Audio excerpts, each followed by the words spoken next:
Melain Firaun mah tuh mal dibom Irak, melain Firaun mah mal dibom atuh kitu Libya, melain Firaun mah Firaun dinasti Firaun dilanjutkan. Termasuk dinasti Islam ngan kedinastianana geus dikaburkeun. Diganti dan diganti padahal terus baik. Nah ieu engke kakarak turun Kangjeng Nabi Isa alaihi salam, berjuanglah Kangjeng Nabi Isa, bahkan kawin Kangjeng Nabi Isa di masa eta. Makmur dunia teh, kamakmuran anu geus dicaritakeun, jelema syahadat kabeh, jelema Islam kabeh, jelema iman kabeh. Ieu bakal taya dalilna. Allahumma ya rafi'ad darajat, Allahumma ya rafi'ad darajat, Allah. Ayat ieu neruskeun ayat nu kamari, di mana kamari dijelaskan bahwa engke di yaumul kiamah para rasul-rasul dipanggil ku Gusti Allah Subhanahu wa taala. Masya Allah. Ditanya para rasul teh dek dipenta pertanggungjawaban tentang tabligur risalahna, kena kasaksian ku umat, kena kadenge ku umat, kena kanyahoan ku umat. Maksudna hendak mengecek mana umat iman ka rasulna di masing-masing zamana jeung mana umat anu teu iman bahkan ngalawan ka rasul-rasulna. Maka rasul dipanggil ku Gusti Allah di BAP, ditanya soal nyampaikeun risalahna. Masya Allah. Ulah-ulah rasul dipanggil ku Gusti Allah anu ieu teh ancamanana neraka. Sangkilang bupati bae di peta pertanggungjawabanana, gubernur di peta pertanggungjawabanana, DPR di peta pertanggungjawabanana, nyana teh kesang badag kesang halus. Lamun nyana teu main jalan dapur bahaya. Untung jalan aya dua, hiji jalan hareup, kadua jalan dapur. Lolobana pejabat make jalan dapur. Iyalah lantaran dek dipenta pertanggungjawabanana presiden dek mikeun jabatanana ke penerus bangsa. Iya dipenta pertanggungjawabanana selama nyana menjabat 1 periode atau 2 periode. Apa yang telah dilaksanakan sesuai atau tidak melaksanakan dengan aturan-aturanna. Lantaran singa ada negara urang teh lain milik pejabat, kutitipkan bangsa dan negara ku cek Bung Karno. Bahasana ge kutitipkan. Bener sia nyekal titipanana aman, teu bener sia di dunia bisa aman lantaran bisa jalan dapur, tapi tidak ada yang bisa aman di Mahkamah Agung Rabbul Jalil di hadapan Allah Subhanahu wa taala. Bakal disaksian ku urang bagaimanakah Bung Karno dulu, dan bagaimanakah Soeharto dulu, dan bagaimanakah Gus Dur, bagaimanakah Megawati, termasuk orang yang kecil Habibie. Bakal dipenta pertanggungjawabanana kok bisa lucu eta tim-tim, termasuk SBY 2 periode dipenta pertanggungjawaban ku Gusti Allah engke di Rabbul Jalil, urang sebagai saksina. Muncul coba saksi lu pernah di presidenan ku SBY, coba dia. Wah kabeh berdesak-desak, berdesak-desakan, saya saksi kumaha sia ieu waktu presiden SBY jadi presiden teh bensin kumaha. Dan lain sebagainya, dan lain sebagainya. Buruh ditanya, petani ditanya, pedagang ditanya, ditanya. Di dunia mah bisa lulus di MK, di dunia mah bisa lulus di KPK, di dunia mah bisa lulus di berbagai kendala lantaran bisa jalan dapur di hadapan Allah. Malaikat batu bisa disogok lantaran malaikat batu beukeun dahar. Teu beukeun dahar jeung make nyogok make naon atuh malaikat teh dibere awewe aing mah teu hayang cek malaikat. Teu hayang emang polisi asal dibere awewe we haji bae irungna beukah. Wah, ini makanan gua. Teta. Ieu ge rasul teh dipanggil ku Gusti Allah. Ndek ditanya soal tabligur risalahna sesuai atawa henteu. Nu bisa ngomong sakitu ge rasul teh tepat-tepat bae. ngelaksanakeun tugas dan pohara. Begitu dipanggil ku Gusti Allah, kumaha jawabna? Qalu la ilma lana innaka anta allamul ghuyub. Nu bisa jawab kabeh nyanggakeun sadaya-daya ka Gusti, da Gusti nu maha uning kana urusan-urusan anu gaib mangga nyanggakeun nu ngajawab. Panggil Kangjeng Nabi Isa. Isa maju. Maju Kangjeng Nabi Isa.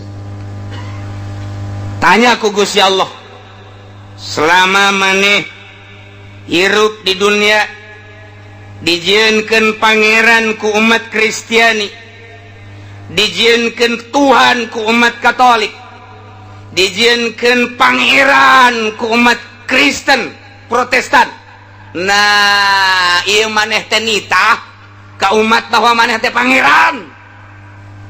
Nyangakeun sadaya-daya Gusti ka Gusti. Gusti nu maha uninga, abdi beusi kacaletot ngomong Gusti. Rempan abdi lantaran ieu teh seuneu di sakelilingna salah seren neraka. Teu mamrih eta rasul, teu mamrih eta nabi, teu mamrih eta wali, teu mamrih eta kiai komo kiai sekupi. Wah, geus tah. Seren tah geus. Atuh komo lurahna tah manggeus. Oh, geus tah motokodimin ka nerakana ge tah mah. Hese, geus ieu mah bahka mah anu luar biasa ieu. Ngegeter kabeh ge neraka berhadapan jeung kenyataan ieu. Mantap Kangjeng Nabi Isa ge nyarieta. La ilma lana innaka anta allamul ghuyub. Gusti nyangakeun sadaya-daya mangga da aya catetanana Gusti. Tanya Rokib, tanya Atib. Mangga abdi mangis teu bisa nyarita beusi kacaletot. Isa iz qala Allah waktu nyarita Gusti Allah ka Kangjeng Nabi Isa, maksudna didongengkeun bakal ieu teh padahal mah engke di akhirat, didongengkeun nu bakal terjadi di akhirat ka urang supaya umat-umat Katolik, Kristen, Protestan termasuk umat nu lain nyahoeun kejadian-kejadian nu bakal ditanyakeun jaga di yaumul kiamah. Masya Allah. Dibacana kuari dimensi pikiran urang ke alam akhirat, alam hisab, alam mahsyar. Ieu teh keur caritakeun di alam mahsyar, urang bakal nyaksian. Dicaritakeun kuari abeh nyahoeun tateta. Bangsa Katolik, Protestan, Kristen di samping eta supaya umat-umat nu lain ge nyahoeun Kangjeng Nabi Isa bakal dipanggil ku Gusti Allah, bakal ditanya jeung dicaritakeun keistimewaan Kangjeng Nabi Isa. Padahal Kangjeng Nabi Isa lain pangeran. Iyalah dicaritakeun kuari kurang, padahal mah ieu nyaritakeun jaga nu bakal terjadi di yaumul qiyamah. Untung urang ngaji alhamdulillahirabbil. Jadi nyaho geus pikiran urang kuari ulah mikiran dasi, ulah mikiran sapatu herang, ulah mikiran jas, ulah mikiran samping, ulah mikiran jabatan, ulah mikiran pamajikan, ulah mikiran anak. Kuari teh urang ngahayal ieu teh di mahsyar. Tadi geus gadar uduk oh masalah guys. Di mahsyar ieu. Ya Allah. Direnung wah torikoh mah alam teh mulyana Baitullah, mulyana para malaikat termasuk malaikat Jibril.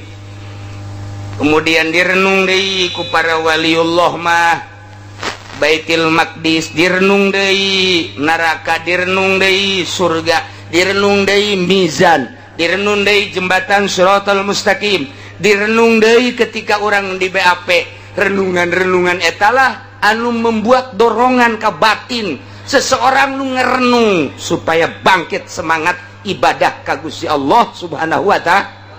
Mun teu direnung urang kos urang kieu bae. Geus urang mah atuh kuari mah ngadengekeun renungan-renungan para wali-wali Allah. Anu geus jadi nya nama deukeutna jeung Gusti Allah teh renungan manehanana ku urang dibaca oh kitu. Januturkeun mah hese aya qanaahan, aya zuhudan, aya uzlahan. Kemudian kurang teh tadi deuleu merenung ka zuhudna para wali, qanaahna para wali, tawakalna para wali.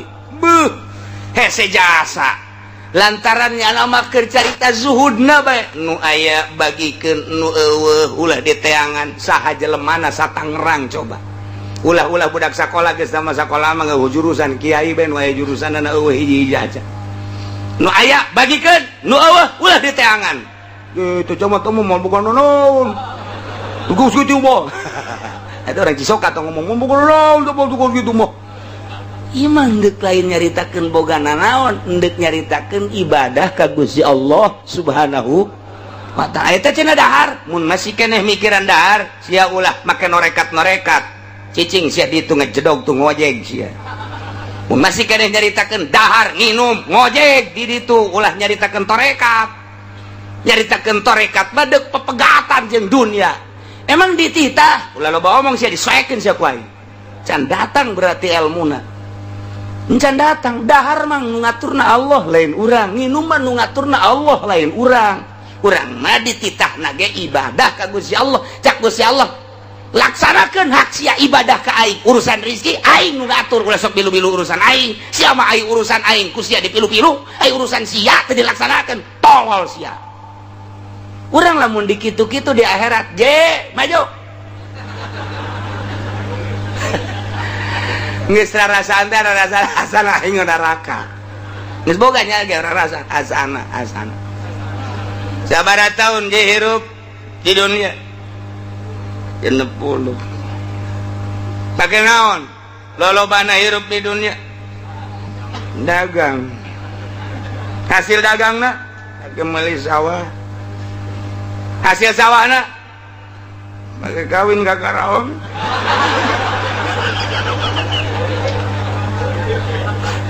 cek malaikat wah iya makanan gua ya Malik cek malaikat Zabaniyah Malik iya hiji ya mangsa urang ya jahanam bukakeun jahanam sia di dunia 60 tahun tulisan salat mah saeutik jasa ngan lebaran doang ilo lobana sia dagang bae dagang pandagang mah urusanna eta mah rezeki urusan rezeki mah pan Gusti nu Allah nu ngatur cak Gusti Allah ge rezeki mah aing nu ngatur wa ma min dabatin fil ardi illa Allahi rizquha teh setiap nu kumalangan di dunia boro-boro jelema cacing Allah nu ngarizkian tuma Allah nu ngarizkian sia geus ikut campur urusan Allah ai urusan sia salat sagala puasa henteu cek Zabaniyah seret geus ulah loba omong temen ukus seret diseret cek pemajikan ke haji dadah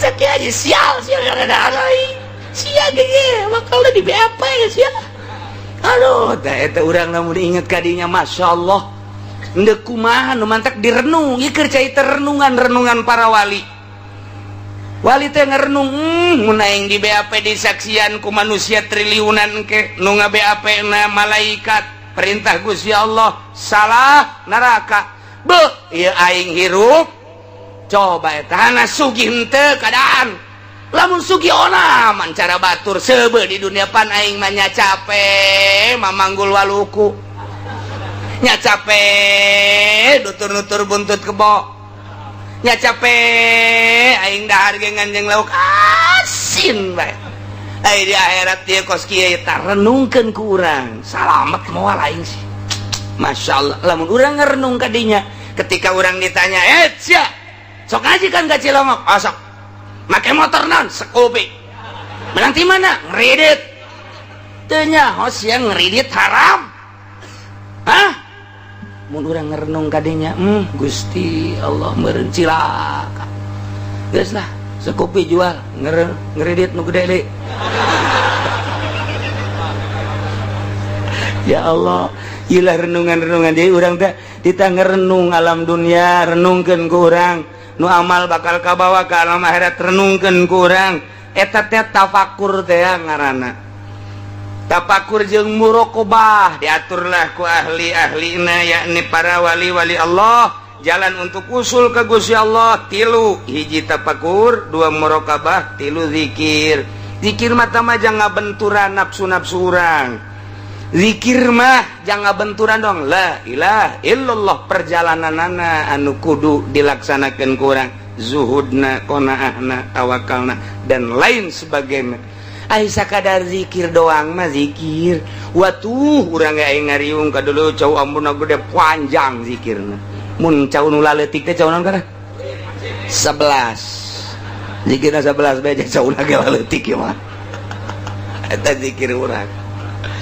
Tapi masalah emang datang kadinya tuh terus bae ngan ieu keur carita jelema nu murni, jelema anu berpangkat insan kamil, anu lurus ka Gusti Allah tanpa pernah melirik sebelah mata ke dunia, tanpa melirik karena jabatan, tanpa melirik karena tahta.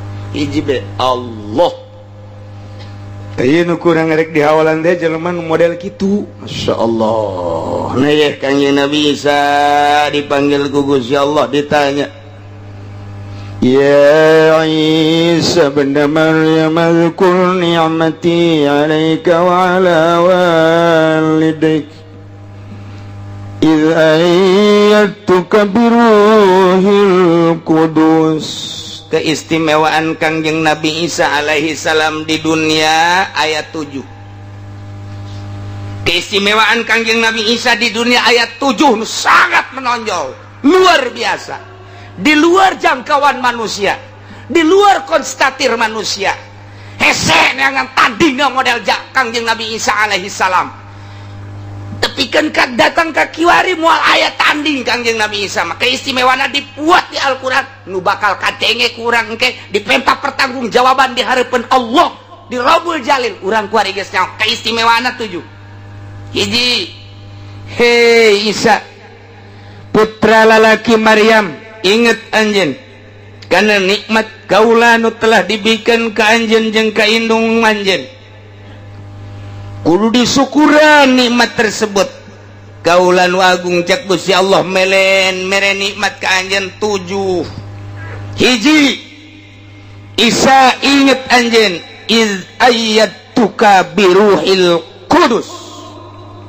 Waktuna kaula nguatan ka anjeun biruhil qudus dengan malaikat Jibril. Kumaha mang? Tukallimun nasa fil mahdi wa kahla. Borosot Kangjeng Nabi Isa lahir tanpa bapak. Kangjeng Nabi Isa mah putra daripada Siti Maryam. Nu Siti Maryam teh hamilna diperintah ku Gusti Allah malaikat Jibril teh tah niup leungeun baju Siti Maryam. Ditiup eta mah sakadar sabab doang tampak itu ge bisa. Malaikat Jibril liup, betengna langsung karasa hamil lah. Dicaci dimaki Siti Maryam, lompat ka leuweung tanpa bicara Siti Maryam. Lantaran Siti Maryam waliatullah, lain jelema sambarangan Siti Maryam teh, jelema nu murni jeung suci, nu bakal ngalahirkeun manusia murni jeung suci. Tapi samemeh kelahiranana Siti Maryam dicaci dimaki, dianggap pezina Siti Maryam teh. Panjang dongeng nu geus didongengkeun di surat Ali Imran. Ieu mah neruskeun rek nyaritakeun keistimewaan Kangjeng Nabi Isa nu bakal dipertanyakeun ku Gusti Allah. Lahir ke dunia Kangjeng Nabi Isa mah keur diayun keneh, dibantu ku malaikat Jibril bisa ngomong. Lantaran dituduh zina Siti Maryam. Kulantaran dituduh zina, orok tersebut ditanya. Begitu ditanya nyarita, Inni Abdullah ataniyal kitab. Kulama hamba Allah nu dibere kitab ku Gusti Allah, Injil bakalna. Hamba Allah hiji. Sahatah anu ngabantuan ngomong keur waktu di ayunan. Sahatah anu ngabantuan ngomong keur waktunya na aya di buayan. Keur manehanana jadi orok. Biruhil Kudus, malaikat Jibril jadi pendampingna. Dioyakeun ku malaikat Jibril sungutna, lisana. Dibere bisa ngomong hakikat nama Gusti Allah anu nyandingkeun malaikat Jibril ka diri Kangjeng Nabi Isa alaihissalam. kadenge inni abdullah atani alkitab kadenge ku masyarakat hiji.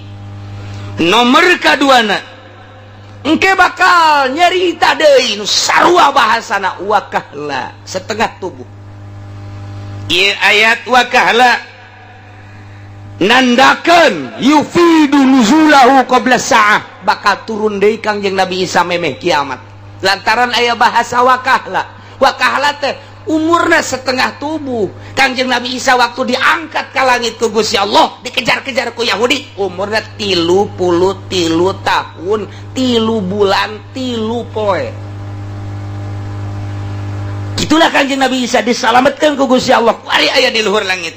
Tanda ayana di luhur langit ketika junjunan alam Kangjeng Nabi urang Kangjeng Nabi Muhammad sallallahu alaihi wasallam mi'raj pendak sareng Kangjeng Nabi Isa alaihi salam aya keneh di luhur. Masya Allah jag-jagwa ringkas tah Kangjeng Nabi Isa diangkat ke luhur langit disalamatkan ku Gusti Allah nu dongengna geus dicaritakeun dina surat Ali Imran ayalah jelema anu akur jeung Kangjeng Nabi Isa atawa anu persis jeung Kangjeng Nabi Isa dibunuh disalib dianggap Kangjeng Nabi Isa pecinta Kangjeng Nabi Isa disalib nu kuari kieu bae teh tadi salib teh make calana-calana aja nu dianggap pangeran eta teh lain Kangjeng Nabi Isa alaihi salam. Kangjeng Nabi Isa naik ke luhur langit diangkat ku malaikat Jibril.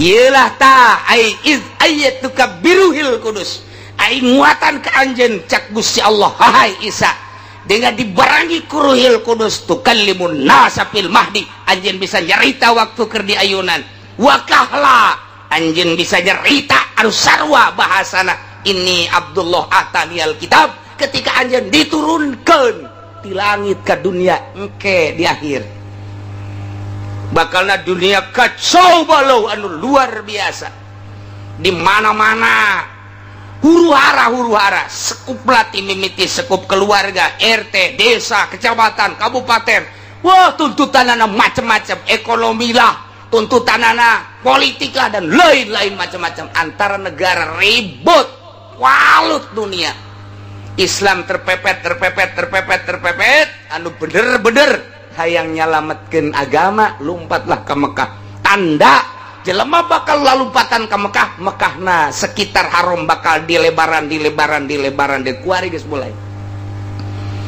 apapun yang terjadi milik siapapun cak raja ini harus dijual dibeli ku raja dilebarkeun kuari geus terjadi Madinah dilebarkeun ieu teh nya nama nyaho atau teu nyaho kana riwayat eta nu dijelaskeun ku Kangjeng Nabi bakal kos kitu bae engke ti negara masing-masing Indonesia Malaysia, Thailand dan berbagai negara kobo nu deket mah di Timur Tengah Iran, Irak, Turki, Pakistan, India wabeh datang hatta di Eropa, Spanyol hatta di Amerika dan lain sebagainya datang ke Mekah nyalametkeun agama kebenaran kayak pemerintahan teh deui membuka lebar-lebar geus nego jeung berbagai negara lantaran terjepit di negara masing-masing kuari mah masih hesek ele urang jeung igobah di Mekah baheula babari kuari hesek engke babari deui asup ke Mekah teh untuk penyelamatan agama melindungi Baitullah dan lain sebagainya engke bakal cari cing di Mekah engke menunggu manusia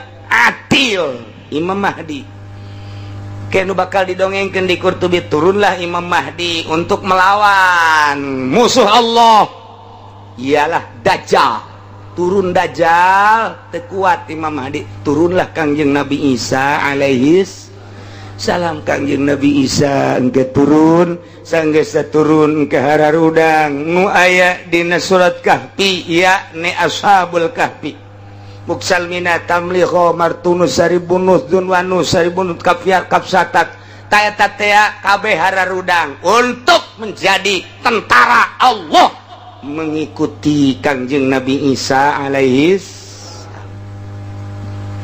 cek sakaulna lain kitu iya Imam Mahdi heula lantaran memehna Dajjal heula Dajjal teh pohara jasa bisa hiber ti Amerika ka Indonesia kamari bakal karak David hungkul engke mah bisa hiber ti Amerika ka Inggris ti Amerika ka Jerman di Indonesia ke Arab hiberannya nama naon dicekal jadi emas leungeun ka tuhu bakal jadi surga leungeun keca bakal jadi neraka nyana ngaku-ngaku pangeran asal teu percaya dibunuh ku nyana asal teu percaya dibunuh mending dibunuh teh ngan saukur dibunuh mah dibunuh diusap dihudangkeun percaya henteu sia aing pangeran jelema kualut kabeh sujud ka Dajjal kuari mah kakarak sujud ka Atut doang engke mah ka Dajjal ujianana Dajjal disujud oh iya pangeran teh hayang duit cekel yo hayang emas cekel yo ujianana naon kebutuhan urang cak urang kulon teh kami mah ieu geus eueuh cai gampang cai hujan maju turun dirinya wer ditanya cukup hujan cukup ngeuncan cai cukup eureun sia hujan endeu kumaha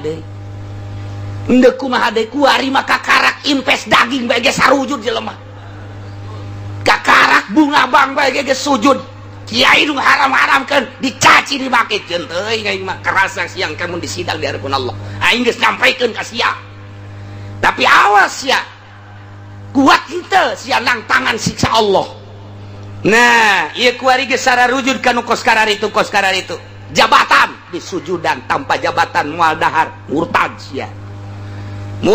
sia maca 2 kalimat syahadat kuari geus mulai diacak-acak engke mah Dajjal langsung nah didinya datanglah Imam Mahdi beserta bala tentara Ashabul Kahfi nu aya di Yordan dibuka ku Gusti Allah blah buukna bakalna 2 kali lipat tangtungan manehanana buajang tuh ribuan tahun tiba heula di zaman Raja Dikianus ada teh ribuan tahun wah buukna panjang kukuna pararanjang kumisna pararanjang pan hirup jana hirup atun teh dikerut-kerut ya silet meureun di jero mendeting seremna tuh boro-boro perang urang neuleun abe asal budak leutik mah neuleun ge pae sawan atuh boro-boro neuleun nu eta urang neuleun nu aya di urang bage bukna rada jabrik setik kumisna panjang matana beureum janggotna kitu malotot budak leutik sawan atuh komo ieu ribuan tahun panjang dikucir ku jana ka dieu kumis warna ranjang yang mata buru nyebut kalimah la ilaha illallah asana kafir ge kafir kapaksa tak ku sieun aing meundeuk syahadat bae ku sieun melawan lah ayeuna ngajungkel beak geus Dajjal turunlah Ya'juj wa Ma'juj anu dibenteng ku Dzulqarnain nu aya dina surat Kahfi raja sadunia 2 Islam teh hiji Raja Dzulqarnain nu pernah ngabenteng laut nomor kedua Kangjeng Nabi Sulaiman alaihis salam raja kafir ge sadunia 2 nomor kahiji Raja Namrud nomor kedua Firaun jadi sabanding bae tah Firaun dinasti Firaun terus datang ka kuari dinasti Firaun datang ka kuari dinasti Firaun 1 Firaun 2 Firaun 3 nah kuari ge Firaun nu kasakean lah melain Firaun mah tuh moal dibom Irak melain Firaun mah moal dibom atuh kitu Libya melain Firaun mah Firaun dinasti Firaun dilanjutkeun termasuk dinasti Islam ngan kedinastianana geus dikaburkeun diganti padahal terus bae nah ieu engke kakarak turun Kangjeng Nabi Isa alaihi salam berjuanglah Kangjeng Nabi bahkan kawin Kangjeng Nabi Isa di masa eta makmur dunia teh kamakmuranna geus hese dicaritakeun jelema syahadat kabeh jelema Islam kabeh jelema iman kabeh ieu bakal taya dalilna ke panjang dongengna deui ieu mah keur nyaritakeun bahwa Kangjeng Nabi Isa diturunkeun deui di langit setelah dinaikkeun umur 33 tahun 3 bulan 3 minggu 3 poe turun deui nyarita nu sarua kok bisa sarwat itu ayat tukabiruhil kudus cek Gusti Allah aing teh geus nguatan ka anjeun melalui ruhil kudus Jibril selalu ngabarengan anjeun ingat anjeun Isa hiji nikmati Gusti Allah eta nikmat kedua wa idz 'allamtukal kitaba wal hikmata wat taurata wal injil. Ingat Isa, ketika maneh rada gede, begitu maneh asup ke berbagai pendidikan, anjeun eueuh nu ngawurukan tapi bisa nulis sorangan. Kanjeng Nabi Isa mah bisa nulis sorangan eueuh guruan. Begitu asup ka madrasah, guruna geus dikanyaokeun, Pak Guru, nu bakal dicaritakeun poe ieu teh sekian poin anu kagetan guru juy Pak. Nyahoan. Balik maneh, balik. Isukna kitu ge deh. Begitu asup deui ka majelis, dicaritakeun, Guru, poe ieu nu rek dicaritakeun teh nu rek disampaikeun ka murid, anu poin kadua, poin katilu Ji paling budak nyahoan kieu. Diantapkan guys, coba katilu kali ge kitu keneh. Terus coba nulis bisa sorangan, nulis naon me, nulis bahasa Arab, nulis bahasa Suryani, nulis bahasa Latin, nulis Cina, pan hese jasa Cina mah. Cina mah hese jasa nulis. Cak urang mah sugan teh berkembang orang bahasa ya. Tulisan teh sugan mah kembang ros. Orang kan tulisan. Eta di dunia kekayaan Gusti Allah aya nu kos kitu. Aya deui urang mau mah teu kaharti. Koreng kunyana ge teu kahartieun. Tulis. Ta eta teh dibantu ku malaikat Jibril.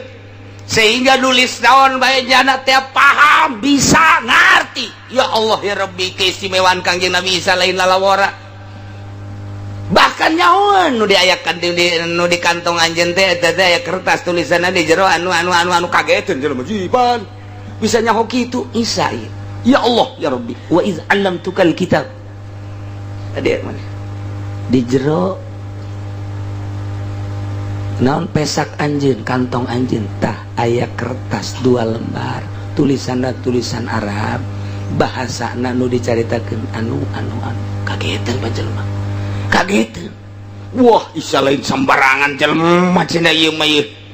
Na wa id 'allamtukal kitaba wal hikmah.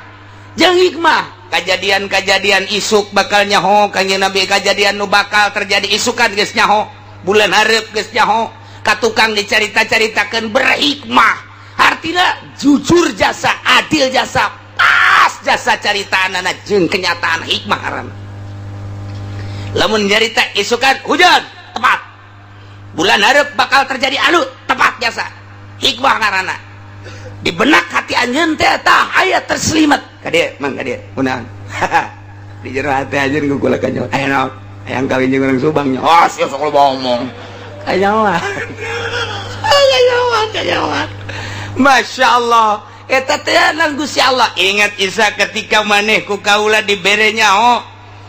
Urusan tulisan nulis naon bae maneh nyaho, urusan hikmah maneh nyaho.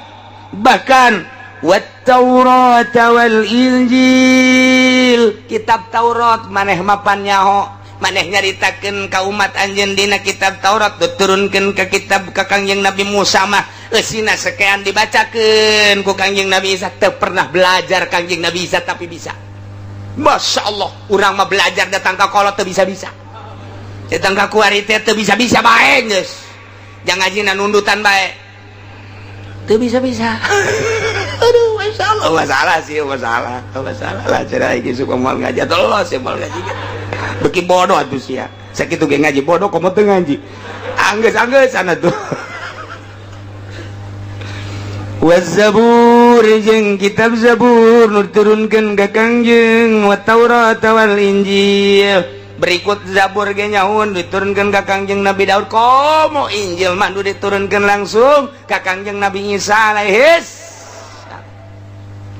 Gideg kabeh jelema di saat eta, angkat topi kabeh ka Kangjeng Nabi Isa, bingung kabeh menghadapi Kangjeng Nabi Isa lantaran keistimewaan pohara leutik keur di ayunan bisa ngomong engke ngan engke mah engke bakalna geus jang urang mah nu dicaritakeun di yaumul kiamah ketika Kangjeng Nabi Isa diturunkeun engke encan engke di zaman mantes zaman Imam Mahdi encan kalaksanakeun ieu wakah lama.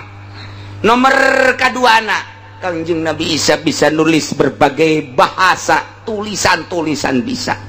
Nomor katiluna nyahueun karena isi kandungan-kandungan di jero hati manusia, bahkan tulisan-tulisan jeung nyari tanah tepat sangat berhikmat, jujur, adil. Moal aya mungkir ka ucapan Kangjeng Nabi Isa. Nomor selanjutnya apalin kitab Taurat, apalin kitab Injil, kitab Zabur, komo Injil mah pohara jasa. Geus teu bisa kukumaha manusia saat eta menghadapi zaman Kangjeng Nabi Isa alaihis salam. Mana deui keistimewaanna? Ingat Isa cak Gusti Allah. Wa takhluqu minat tini kahayati at-tayri fatanfukhu fiha fatakunu tayran biizni. Kangjeng Nabi Isa teh nyokot lempung kemudian diemple-emple dirupakeun manuk manyar. Manuk manyar nya sia ka manuk manyar. Teh nyarahoeun sia mah manuk manyar mah mun usim panen bae lolobana manuk manyar. Manuk manyar teh resepeunana jeung ayana ku Gusti Allah tama saat-saat geus barareukah. Tah eta teh babarengan jeung manuk peking. Nu mantak di sawah teh aya bebegig. Eta teh jang nyingsilnan manuk manyar jeung manuk peking. Sisa teh nya apaan? Ya sia mah pabrik nyahona. Oh, engke di kitu-kitu di oya-oya guprak manuk hiber. Tah manuk manyar teh tukang malingan pare nu aya di sawah. Baheula mah nu maling di sawah teh manyar. Manyar kuari mah make dasi. Beda rupa doang sebenarnya. Manyar namanya teh eta kene. Nah dirupakeun ku Kangjeng Nabi Isa dibentukeun manuk begitu-gitu aja kok Kangjeng Nabi Isa ditiup. Begitu ditiup hiber bisa sasada coba eta. Lempung dibentukeun manuk ditiup hiber jadi manuk beneran. Pan eta lain bantrak-bantrakeun. Nu mantak baheula mah eta bangsa tukang ngangon-ngangon karar itu. Tukang ngangon ge nyokot lempung nu hideung diemple-emple aja di bolongan ditiup ngan teu jadi manuk. Sasada doang tui di bolongan kiri katuh nggak dikitu-kitu cek jana mah pajar manuk berenanan pugu eta mah lempung kene nurutan Kangjeng Nabi Isa ngan teu kesampean. Aya dongeng naoreng kana eta patani baheula teh aya dongeng naoreng pangangon teh wasak nyieunna tina lempung mun rapi gitu-gitu gujana aja udah tiup di bolongan pinter jasa. Dibawa ka imah kolotna ngamuk. Ulah dibawa ka imah, ulah sok ditiup kos kitu. Kunaon? Sok eueuh beas di imah. Gabah sok hepek siap carekan kana mun mau olah olie eta ka imah bangsa nu huhu nu karar itu tah bangsa suling, bangsa olah olie adu dina naon garang-garana kitu trompet termasuk manuk nu harus carekan ngomong. Piceun, kunaon? Ye, gabah hepes ya, moal aya eusian. Atuh kuari mah atuh penekul sekali itu dibawa ka imah, mata eueuh gabah di.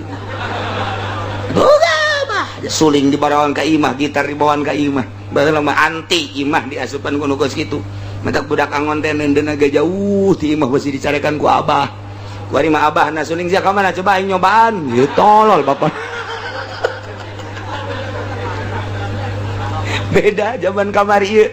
Zaman kula leutik jeung zaman ayeuna jauh bedana Masya Allah. Zaman murni budak nenden olah-olie nenden suling nenden mamanukan ge embung di imah di saung bae di dieu tadi tutupan ku nyana ku talokop kunaon diteuneung dia besi kanyahoan ku abah budak kuari mah talokop ge teh nyahoan talokop teh talokop awi denden di dinya besi kanyahoan ku abah ku emak sok nyarekan isuk-isuk kakarang ditempo deui jujur jasa budak baheula.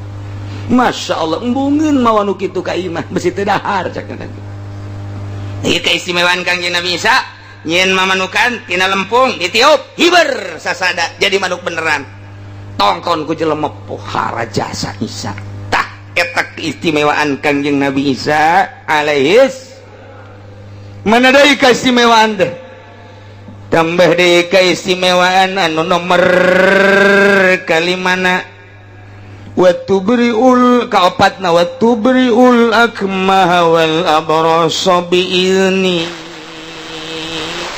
Bisa nyageurkeun anu buta, bisa nyageurkeun nu lampang, nu buta bae nu sakitu hesena bisa dicagerkeun lampang nu sampai ka ayeuna obatan ku Kangjeng Nabi Isa mah diusap doa.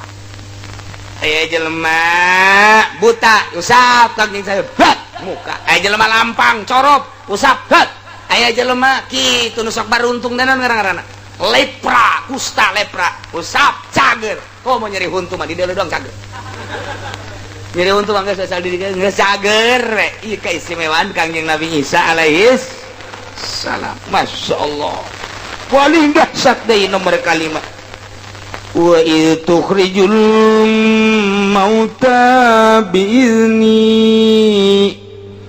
Waktuna Kangjeng Nabi Isa alaihi salam bisa ngahudangkeun jelema nu geus maot nu geus puluhan tahun ratusan tahun ribuan tahun di jero kuburanana bisa dihudangkeun ku Kangjeng Nabi Isa. Ieu teh alat mujizat jang tablighur risalah supaya umatna iman ka Kangjeng Nabi Isa bahwa Kangjeng Nabi Isa teh utusan Allah dibere keistimewaan.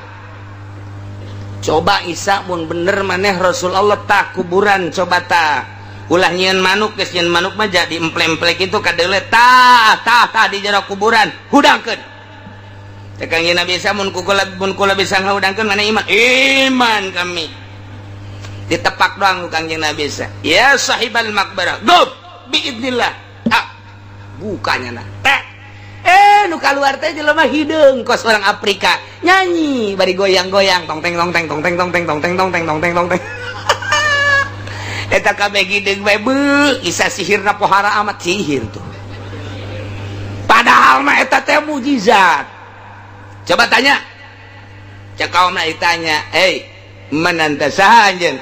Abdi hirup di zaman raja di zaman Kangjeng Nabi Daud alaihi salam. Pagawean naon anjeun baheula keur zaman Kangjeng Nabi Daud? Kula mandek nyaingan Kangjeng Nabi Daud. Kangjeng Nabi Daud mah suarana bagus, aju kula sok nyaingan tapi teu kasaingan, kula mah jore bae. Jadi kula teh penyanyi di zaman Kangjeng Nabi Daud. Mane iman teu ka Kangjeng Nabi Daud? Alhamdulillah kula iman ka Kangjeng Nabi Daud. Kumaha tah masyarakat? Geus kadenge? Alah sihir tah mah. Coba balikeun deui, dibalikeun deui. Balik deui irji bismillah. Balik deui. Balik deui ka jero sok nutup deui kuburan. Masyaallah. Diiring-iring deui ka Kangjeng Nabi Isa. Coba cek tah kuburan nu ieu ya tah kuburan ieu. Kuburan saha tah? Mun kula bisa ngahudangkeun anjeun iman. Beneran, benar. Wari atuh coba maca syahadat asyhadu an la ilaha illallah wa asyhadu anna Isa rasulullah. Engke, hudangkeun heula. Dihudangkeun ku Kangjeng Nabi Isa. Ya sahibal maqbarah. Gum biiznillah. Hudang dengan izin Allah dan iradat Allah. Blak muka. Assalamualaikum ya Isa. Waalaikumsalam. Cek Kangjeng Nabi Isa, man anta? Ana Yapis ibnu Nuh. Kuli kuring ia adalah Yapis, putra daripada Kangjeng Nabi Nuh. Masya Allah, kurang kumaha. Cek kaum lagi balikeun deui. Oke heula cek Kangjeng Nabi Isa ditanya heula. Anjeun nyaho ka kula? Nyaho. Saha kula? Isa alaihi salam. Kula teh sebagai naon? Rasul Allah. Saha jelema anu iman ka Isa kuari salamat, lamun jelema teh iman bakal cilaka. Ulah kos kitu, balikeun deui ka kuburan. Wah, nu bae dah blon. Masya Allah, cek Kangjeng Nabi Isa RJ biidznillah balik deui ka jero kubur. Loba-loba deui nu dihudang-hudangkeun ku Kangjeng Nabi Isa tetep bae teu iman. Sebagian kecil nu iman. Ya Allah. Iyalah keistimewaan Kangjeng Nabi Isa alaihis. Wa idz kafaftu bani Israil anka idz jitahum bil bayinat. Ingat Isa, anjeun waktu dikejar-kejar ku Yahudi ketika anjeun nyampaikeun dakwah, ketika anjeun nampaikeun risalah titah ngimankeun ka aing cak Gusti Allah. Itu di akhirat maneh teh titah nauhidkeun ka aing jeung titah percaya ka anjeun bahwa anjeun teh sebagai rasul aing. Kemudian anjeun ngaluarkeun berbagai mukjizat-mukjizat ti aing. Tapi geuning umat-umat Yahudi mah tetep bae mempertahankeun gede huluna. tidak iman ka anjeun bahwa anjeun teh sebagai utusan aing endahan dikejar-kejar anjeun teh pan anjeun teh dikejar-kejar begitu dek beunang pan anjeun diangkat ka luhur langit aing pan eta cek Gusti Allah nunah anti kejaran Bani Israil Yahudi nu rek ngabunuh anjeun.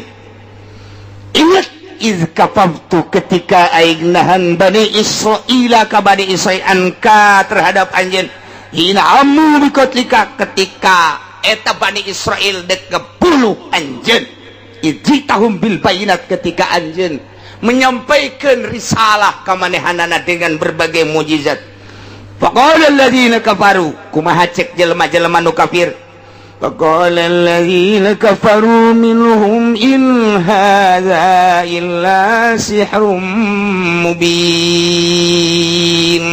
Yahudi nu kafir kana karasulan Kangjeng Nabi Isa ngomong nage inti aya hadza anu ku anjeun disampaikan berbagai mukjizat ieu mah teu aya lalaon illa sihrum mubin sihir ieu mah Isa.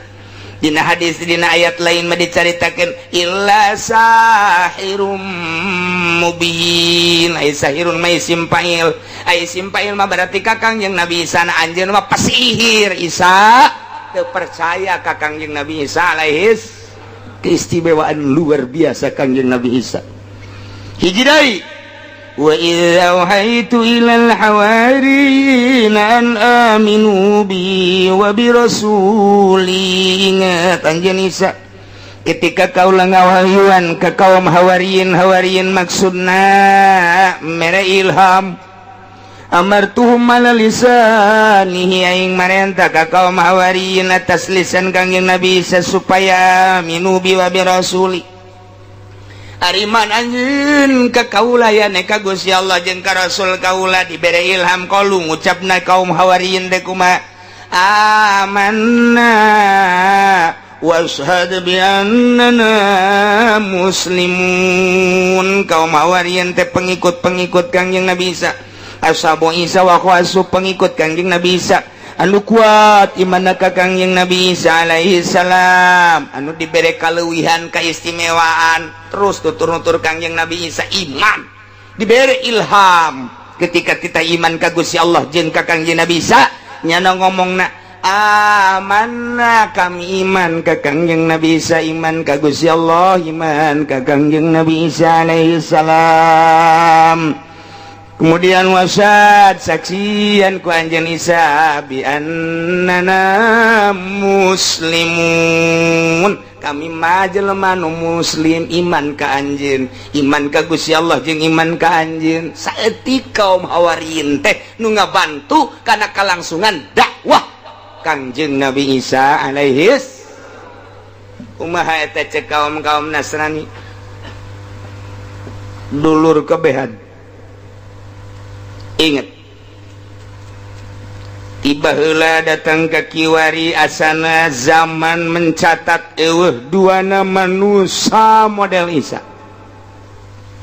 oro keneh bisa ngomong lahir suci ti wanita suci Maryam alaihissalam barijeng tanpa bapa kesucianan nu luar biasa kanyahona mulai ditulisan berbagai tulisan jeung rahasia-rahasia hikmah Injil Taurat Zabur nyawan moal aya tanding manusia model Isa.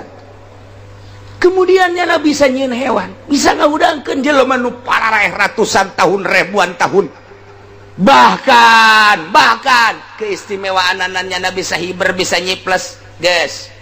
Setelah Isa tidak ada sekarang kita nobatkan rame-rame bahwa Isa adalah bukan manusia tapi Isa adalah Tuhan. Setuju? Cak kaumna setuju. Ulah letik-letik atuh saya setuju na. Nu gede. Dengan keistimewaan Isa mulai dari kelahiranana sampai kanyana dakwahna istimewa moal aya tanding ti baheula. Dan sejarah mencatat sampai kiamat pun tidak akan ada bandingannya Isa alaihissalam. Kita nobatkan Isa sebagai Tuhan. Setuju? Setuju. Maknya pangeran dinobatkan ku manusia. Otak pikir aing memeh Isa pangeran saha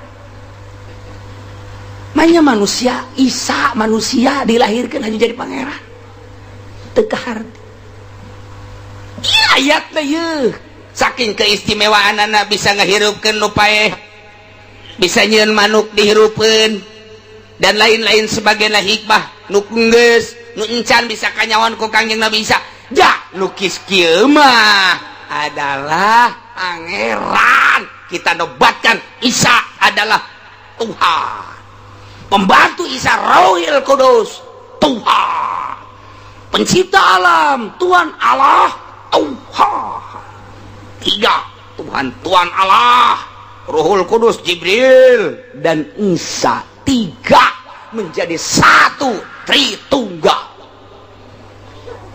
tiga tunggal satu tiga jadi satu itu adalah Tuhan kuari diganti 3 in 1 sampo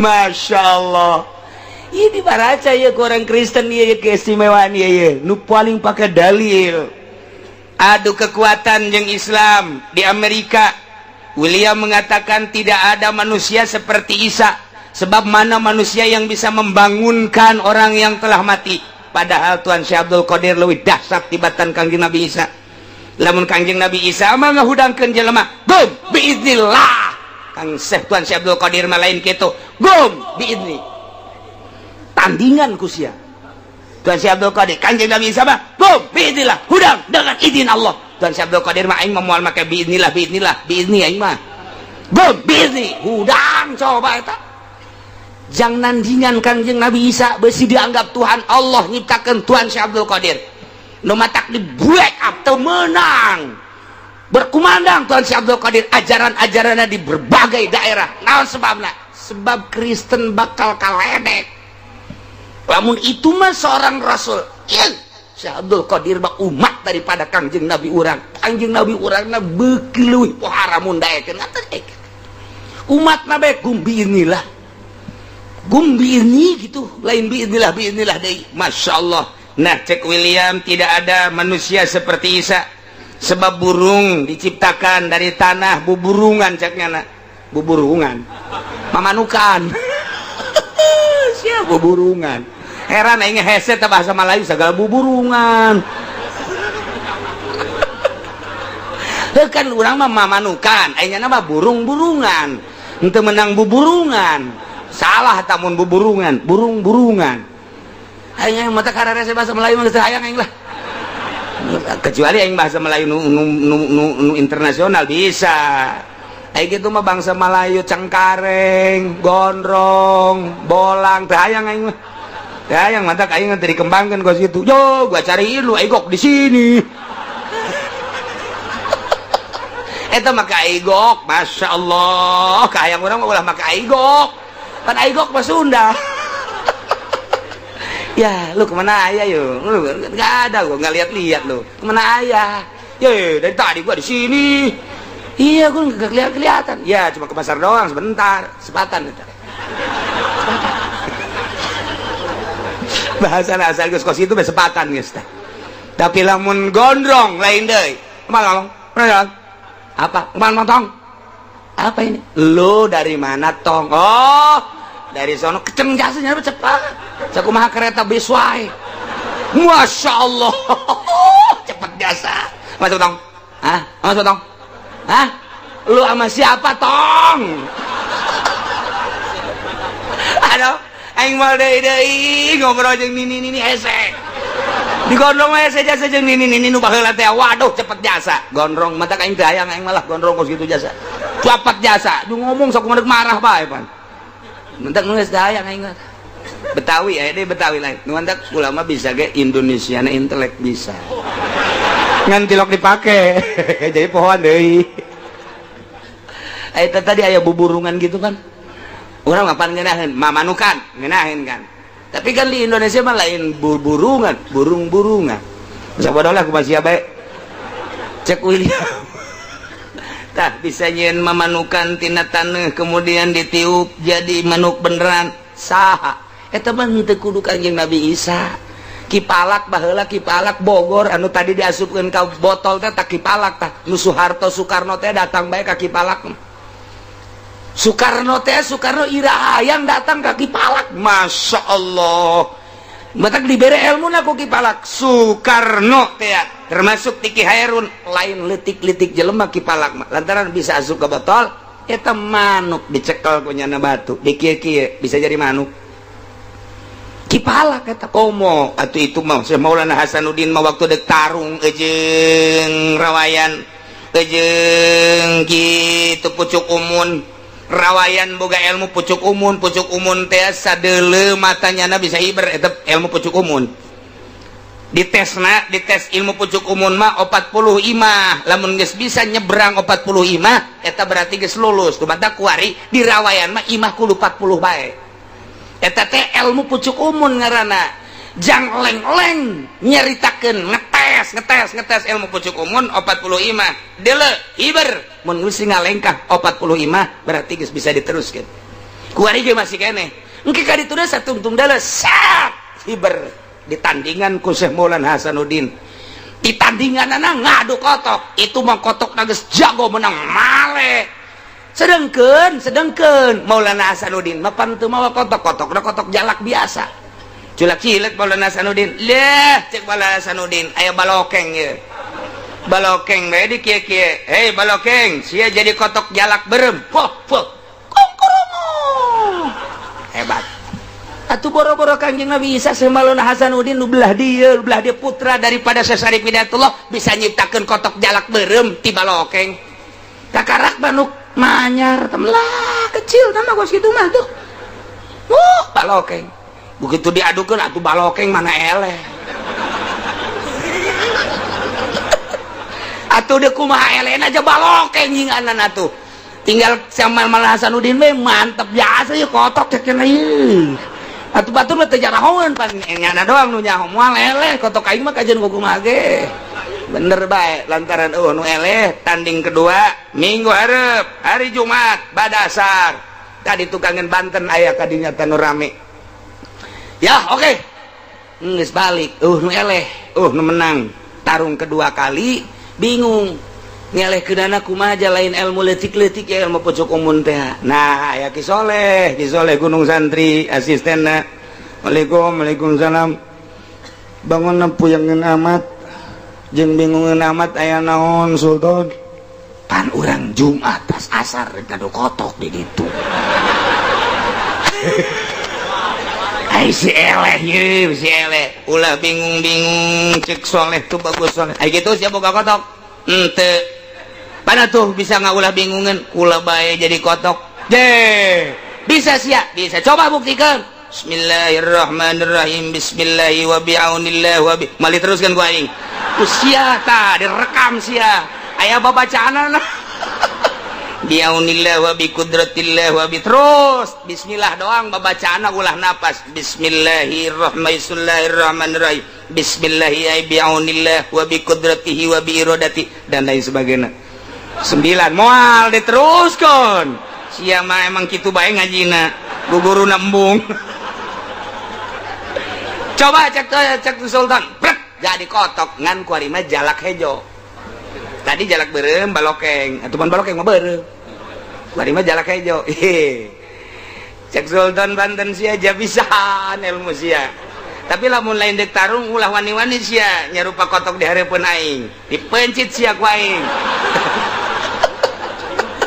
moal cek tuh bogo Soleh mah dek ngahargaan ka tuan we ja ilmu nage menang ti tuan guys ulang deh nah guys siapa Jumat guys yang ngarupa kotok adek bener baik kita sholat Jumat terus langsung ke kesultanan hari siap asah kira ngarupa kotok coba kongkorok mau ngerada gede sorana atau Soleh yang anak itu tamah kongkorongo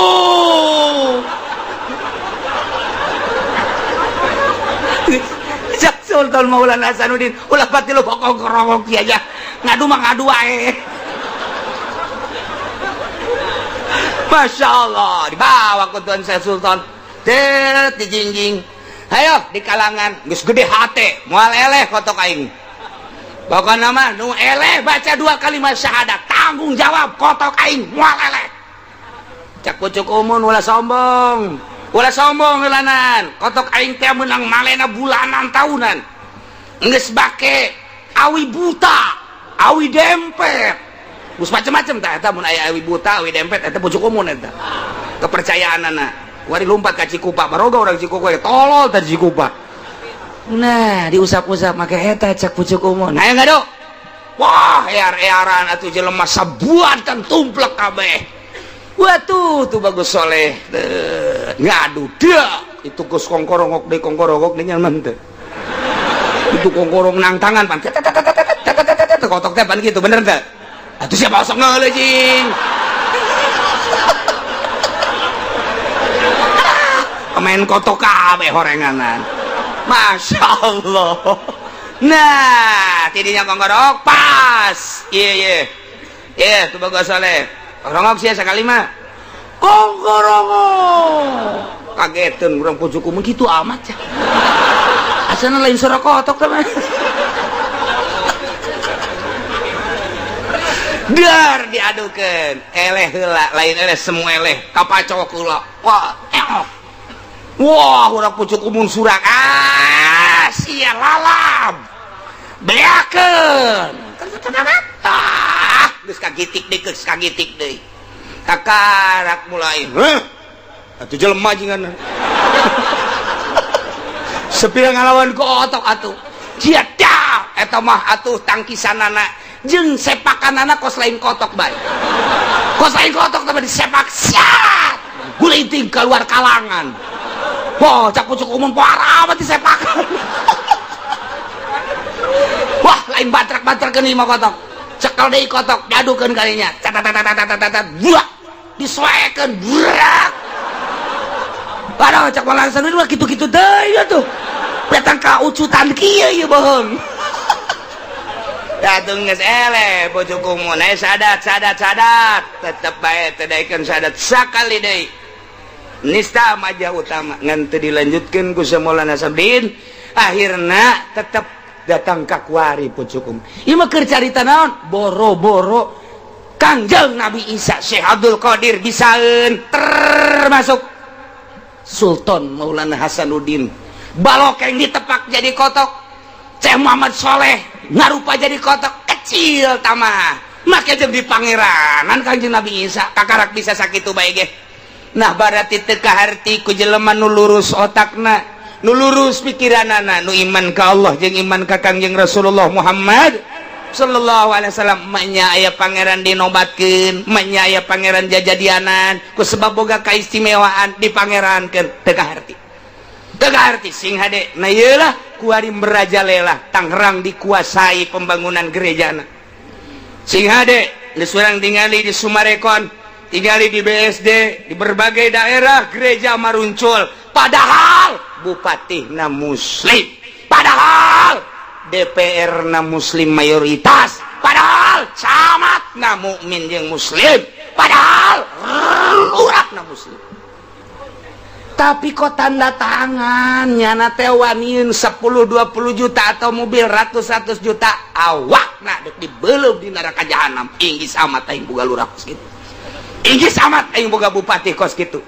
inggis amat boga gubernur kos kitu naon bedana tuh gubernur muslim jeung lain muslim mantak naon atuh bedakeun saeutik cenah kan demokrasi deuleuh heula lokasina geus memungkinkeun apa henteu harus ada izin warga yang betul-betul sudah mayoritas Kristen ieu mah di tengah-tengah muslim nyeun gereja teu kaharti aing mah duit lumayan sia kabita ku duit di dunia bisa meuli mobil Avanza bisa meuli mobil Innova bisa meuli mobil Mercy Baby Ben Volvo Lexus dan lain sebagainya sabarangeun ana mobil sia dikelobokeun di neraka dipanggang sia bupati dipanggang sia camat dipanggang sia lurah deuleuh ku sia tang ngerecekna sate awak sia bakal leuwih tibatan sate ngerecekna ridho dengan ayana agama luar Islam. Na'udzubillah min dalikum mahamun anak urang na'udzubillah min dzalik mentak sing hade ajikeun anak urang ke nama santren kuari mah lain lalawar hese ngandalkeun birokrasi pemerintah hese luar biasa. Geus kuari mah urang bisa-bisa lantaran duit dan lumayan ti Roma duit datang ke Indonesia luar biasa, ti Vatikan datang ke dia luar biasa, eleh debat nyana melalui birokrasi logor anu luar biasa. Nah ieu mah geus teu bisa disimpen ti sumput salindung, tapi tetep bae di mana aya nu nek ngabangun perjuangkeun batur ge memperjuangkeun hayang atuh urang memperjuangkeun mbu mantak naon. Nyana di tengah-tengah orang berjuang supaya jadi atuh batak naon, urang nu mayoritas berjuang supaya ulah. Atuh gitu bae aduh berjuang, datang ka lurah, datang ka camat. Nah, lamun ti ditu camat dibere duit, ndek tanda tangan, urang bere golok. Mat, kada leuh aja. Naon ieu? Golok. Paranti naon ieu? Paranti masjid kotok embe. Poe ieu paranti masjid naon? Cek camat ulah sok itu, ulah sok itu gitu. Gugurkeun tanda tangan, golok nyangsang sia ieu. Teu nyaho aing turunan naon kitu ngaranna tah.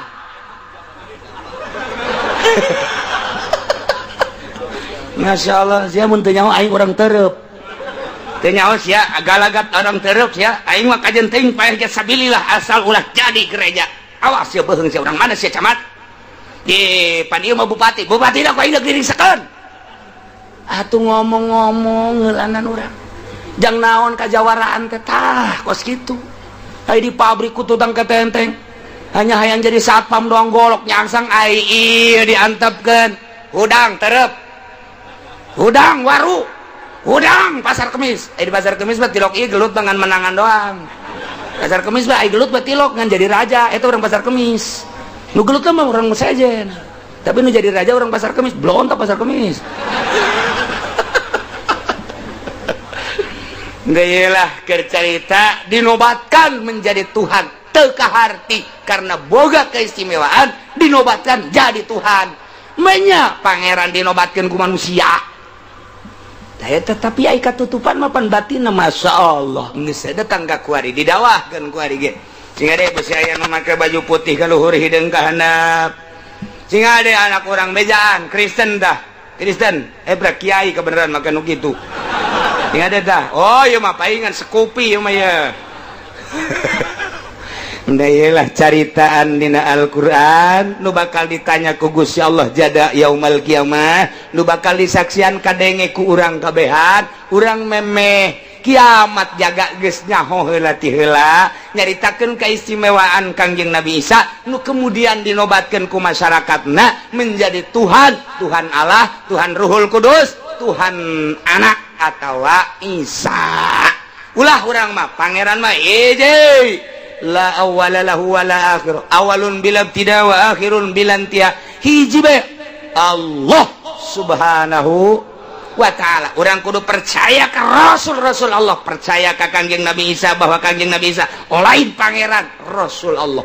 Percaya ke Kangjeng Nabi Musa lain pangeran, Rasul Allah. Percaya ke Kangjeng Nabi Nuh lain pangeran, Rasul Allah. 25 rasul wajib dikanyahokeun lain pangeran, Rasul, termasuk Kangjeng Nabi urang, Kangjeng Nabi Muhammad sallallahu alaihi wasallam lain pangeran, Rasul. Pangeran mah hiji Allah Subhanahu wa ta'ala. Bakal nyaritakeun kahayang kaum Hawarin, pecinta-pecinta Kangjeng Nabi Isa anunya selalu mengikuti Kangjeng Nabi Isa ke boga kahayang mohon ka Kangjeng Nabi Isa. Setiap Kangjeng nyarios lalu dipisah make amma ba'du.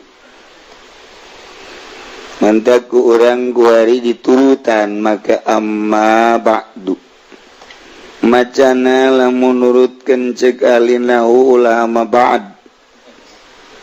Lain Quran ieu mah keur carita nahu alpiwah ngajelaskeun domahkeun sok aya anu ceramah make amma ba'd teu bagus.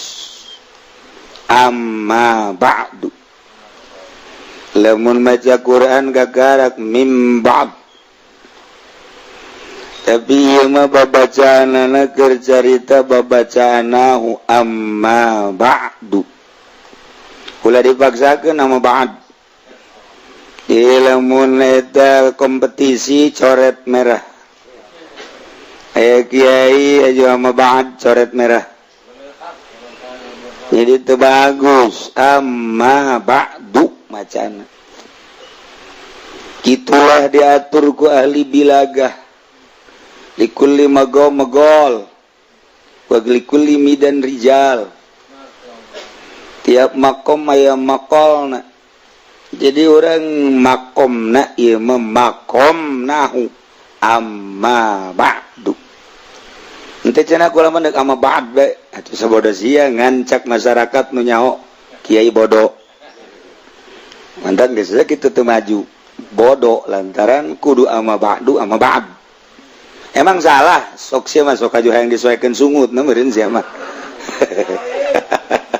padahal likulli maqam magol salaman dengan kurang pas jadi intinya grup lamun mur nomor 12 atau kudu 12 deh lamun mur 12 dibere 13 logor abi brozak ge embungin logor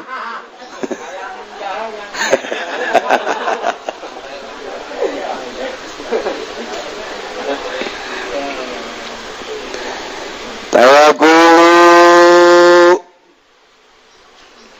aya apaan didinya teh wajib kudu ditendenan Pak litil ya wujuban uli Pak lamun teu aya apaan berarti salah sana salah neraka jahanam budak lain dia mah lain urusan neraka ieu mah mata turika udamaiban ketika sesuai jeung aturan nahu maka tercelaklah orang nu ngomongna maka bisa diajukeun bodoh amma ba'du fayaqulu bakal nyarita seorang rajaning wali dengan gelar Gausul Azam gelar Kutubur Rabbani di Jakarta aya tokoh Rabbani aya di Jakarta opat tingkat di wah tokoh Rabbani eusina sempak jeung cangcut belon ta tokoh aduh ngisin we wara mewah tokohna eta tokoh Rabbani teu kira-kira budak nyeun tokoh Masya Allah barang asup ka jero urang gambar na gambal aya wal haikalus somadani gelar-gelar unggul wal kindilul lamiun nurani sultanul awliya wal arifin burhanul asfiya wal wasilin bazullahil ashab maulana wa sayyiduna wa qudwatuna ilallah ta'ala al-hasibun nasibus syarif As-Sayyid Syekh Muhyiddin Abdul Qadir Al-Jailani Al-Hasaniyul Husaini ditinjau ti Bapak Hasan ti Ibu Husain Qaddasallahu sirrahul aziz mandak cek Syekh Fadil lebih bagus membaca radhiyallahu an dibandingkan Qaddasallahu sirrah waktu keur ngaji di dieu lamun urang ningali dina kitab fatawi kurang bagus jadinya melihat satu sisi lain kernya ngaletikeun lain keur nyalahkeun kurang perbandingan tetep jang gelar wali radhiyallahu an lebih bagus qaddasallahu sirrahul aziz tunggal kitab nyana hampir nyalahkeun ka qaddasallahu sirrahul takset kurang simpati ku Allah dikitukeun bab kurang rob artina kurang ningali fatwa ulama ahli Allah ketika ulama baheula di zaman Ibnu Hajar ngarumuskeun tentang bagusan qaddasallahu atau radhiyallahu untuk julukan wali Allah dikeluarkanlah hujah-hujah jeung dalil-dalil argumentasi nu pohara tetap nur raja unggulan kene qaddasallahu sirrahul aziz wa nawwara dharihahu syarif dasan mantak tiba heula qaddasa jadi geus didiskusikeun baheula kula inget bae ketika nyana ka dieu nyana nyarita lebih bagus radhiyallahu an oh cek pula ieu kurang pati luak lieu eueuh masalah ngan kan geus dipatwakeun geus didiskusikeun lain sepangkat urang nu ngadiskusikeun sepangkat Ibnu Hajar Imam Romli jelema nu teu nyahoun kana hulu peda teu nyahoun ka jengkol urang mun ngomongna Hajar Habib Razak mah teu percaya urang ge sebab naon atuh keur ngaji ge ngopi terus panjang mah ayo nu ngomongna ahli Allah teu salah radhiyallahu anhu gengan dibandingkeun sebab ahli Allah ieu mah ahli batin geus qaddasallahu sirrahul aziz cenah kan sahabat kunaon teu qaddasa sahabat leuwih qaddasa ngan nyana nu ditembongkeunana syariat gelar ulama radhiyallahu an gelar kitu ulama amiril mukminin khalifah amiril mukminin radhiyallahu an sebab nu dijalankeun secara zahir syariat ketika nu dijalankeunna batin qaddasallahu sirrahul aziz atawa quddisa sirruh lain cakulah Ibnu Hajar geus ngajelaskeun dina fatawina tinggal dituturkeun bae da cenah ku alaman deuk radhiyallahu anhu tuh kumaha sia bae bejaan ongkoh sia mah Ibnul Imam As-Sayyidi Abi Shalih Musa Janki bapana Sayyid Abi Shalih Musa Janki Dosat panjang orang menyaritakeun Dosat ajeun Ibnul Imam Sayyid Abdullah Ibnul Imam Sayyid Yahya Zahid Ibnul Imam Sayyid Muhammad Ibnul Imam Sayyid Daud Ibnul Imam Sayyid Musa Ibnul Imam Sayyid Abdullah Ibnul Imam Sayyid Musa Al-Jun Ibnul Imam Sayyid Abdullah Al-Mahdi Ibnul Imam Sayyid Al-Hasan Al-Musanna Ibnul Imam Al-Hammam Sayyid Al-Hasan Al-Sibti Ibnul Sayyidina wa Maulana Amiril Mu'minin Abil Hasanain Al-Imam Sayyidina Ali bin Abi Talib radhiyallahu anhum ajma'in etalah Tuan Syekh Abdul Qadir ditinjau tina turunan min jihatil ab pohara jadi itu orang paingan jadi wali orang binna heula deuleu mantak lamun aya jelema jadi kiai ke binna bin saha mantak lamun aya jelema jadi bupati binna bin saha mantak lamun aya jelema jadi copet binna bin saha sarua satu binna horenganan dia mah bin singlu tuh bajana sakitu mah tuh bin Kanjeng boga minantu Amiril Mukminin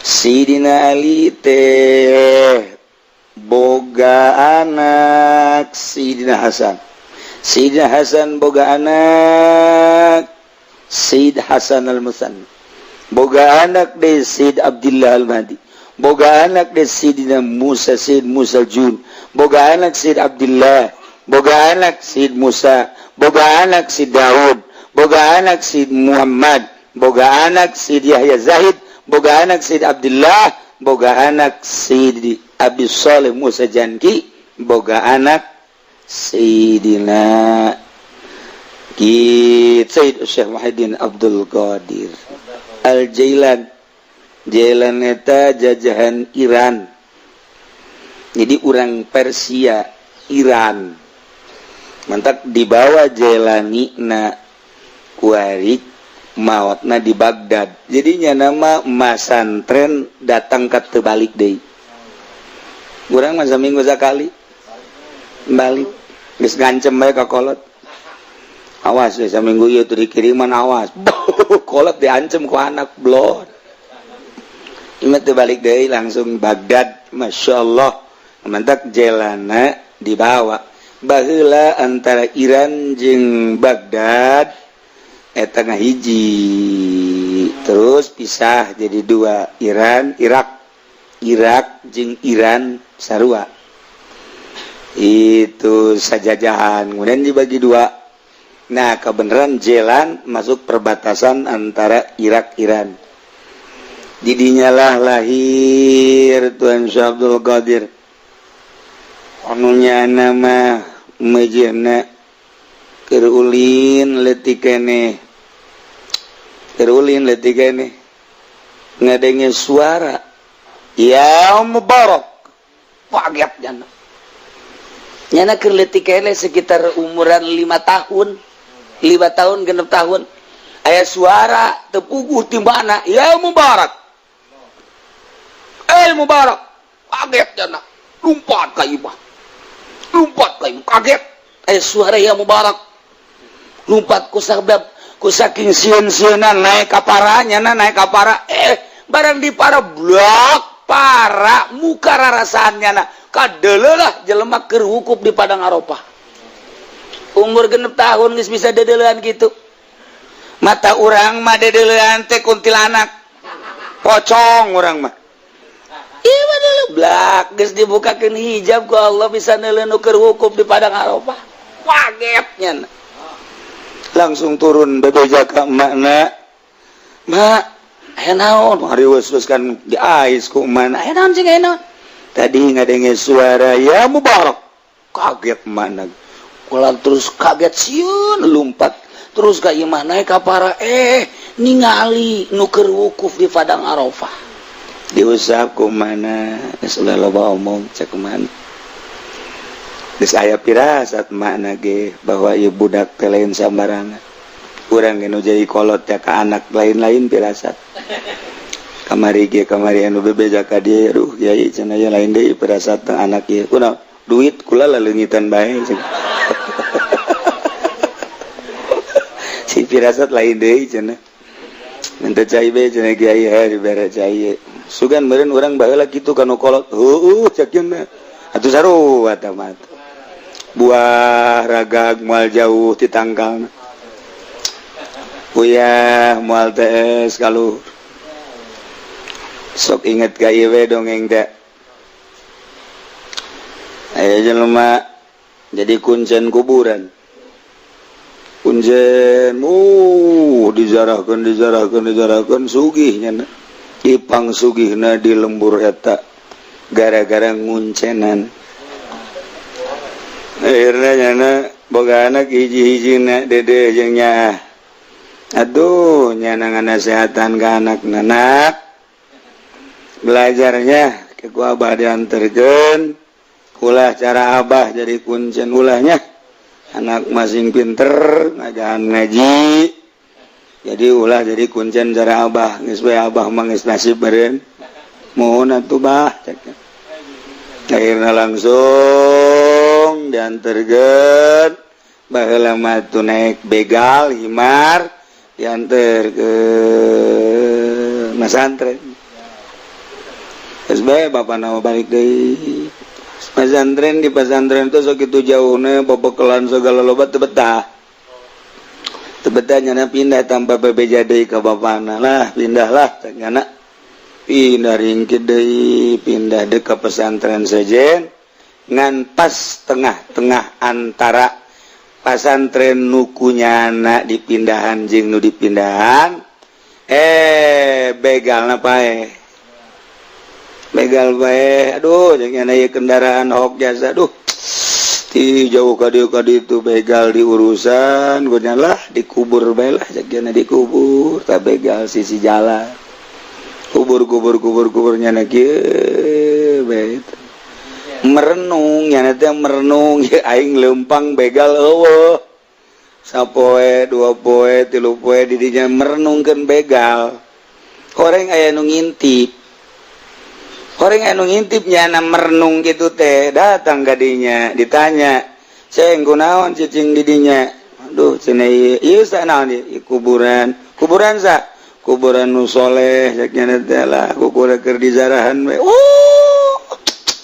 milu atuh kula zarah milu nya dinya dipanggarakeun takunya terus eta bebe japang weuy aya nu soleh saknya di ditu anyar jelema ge teu ka mana-mana muridna meureun saknya ieu urang zarah zarara ti mimiti urang dinya terus pedagang pejabat zararahnya nu ngazarah-zarahkeunan rame atuh sugihnya ngazarah-zarahkeun jadi pangsugihna di lembur eta kuari kasrod nusok zarah ka kuburan nusok dizarah-zarahkeun ku bapana teh pindah ka dinya zarahna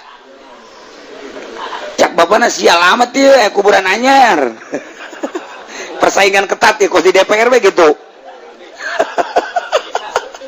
akhirnya bapak lantaran aset rada kurang ya kurang geus leuwih ti 50% ya kurang cobalah cek cenah aing ningali ka kuburan itu aing zarah lah ka ditu katariknya ge zarah ka ditu oh jauh atuh barang zarah kaget kuncena anakna ih beja anak aing nya kana teh aju pelukan ngobrol kana ceng siapan gua abah di pasantren kan mbah ayo kurang itu jadi kuncen ieu geus pang tahun-tahun abah mah ngarep-ngarep sia balik jadi kiai geus kieu meureun nasibna mbah ceuk nya teh lain kitu helanan kumaha lalakonna kula teu betah bah di dinya jeung kula pindah harita bangsa 7 tahun ka tukang kan atau 10 heeh jeung kula terus pindah begal tengah jalan bae aju dikubur ku kula ieu jadi ieu kuburan begal nu ti abah teh mbah jadi ramenya begal ge nya oh bah aju sia bebejana kumaha jelema saleh masyaallah ai itu nu sok di zarahan ku abah teh nu dikuncen mana begal eta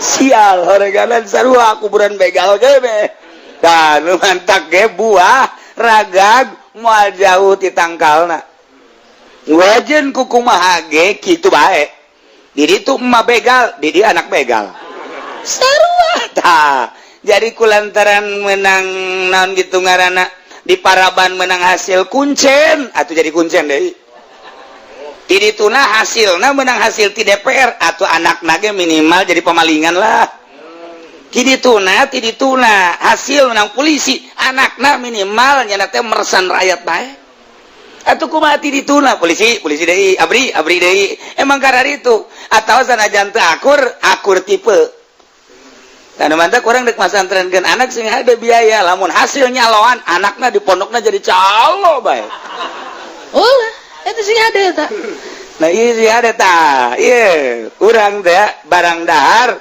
cak soleh teh mah jaki soleh atuh cenah kula mah atuh menang berkat ya alhamdulillah anakna kuari ngariung bae atuh berantaran nyanana menang berkat bae diparabkeun ka anak atuh anakna kuari beuki ngariung urusan bisa ngaji jeung teu lain urusan tuh mah nu penting mah nyana teh hasil ngariung dibikeun ka anak-anakna ge beuki ngariung bae asal nu ngondang ngariung mah marah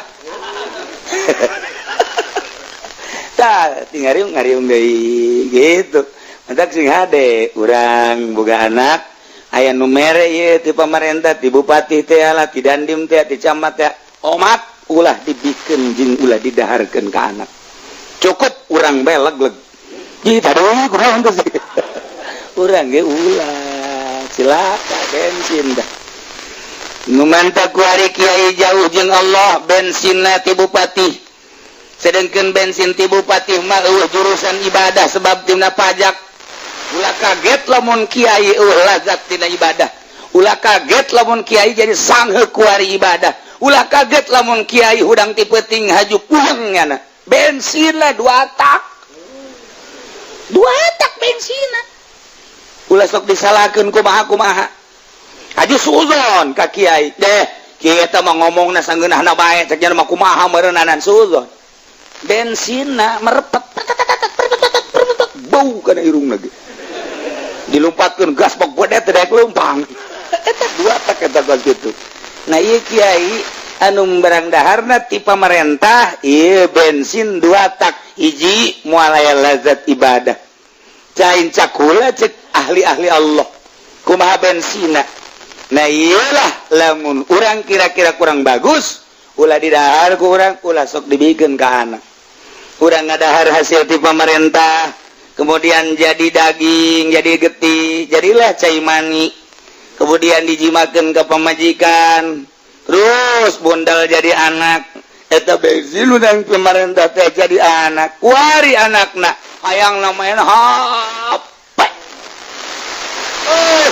urang nonton TV bae geus diulah-ulah ge ku kolotna ieu kota dina cai manisna hasil bukti bupati diturunkeun ka anak didaekeun ngaji anakna macan koran bae deres koran bangsa Kompas Merdeka ieu mah kota Masya Allah di Bitung ada gorong-gorong kos kota makan kos gitu ada bungkusan hitam ternyata bayi kecil tolol eta Bitung eta kos gitu Masya Allah jelema kasep bungutna di matana di hideungan inilah sosok orang Cikupa yang telah menggagahi nenek-nenek goblok eta kos gitu eta kos kota eta kos gitu moal pinter sia macaan pos kota bae mah moal dijamin moal pinter kajian gokuma ge mun urang maca koran Merdeka Kompas eta kelas-kelas internasional ulah bila perlu bahasa Inggris bacaan ku urang teu ngarti los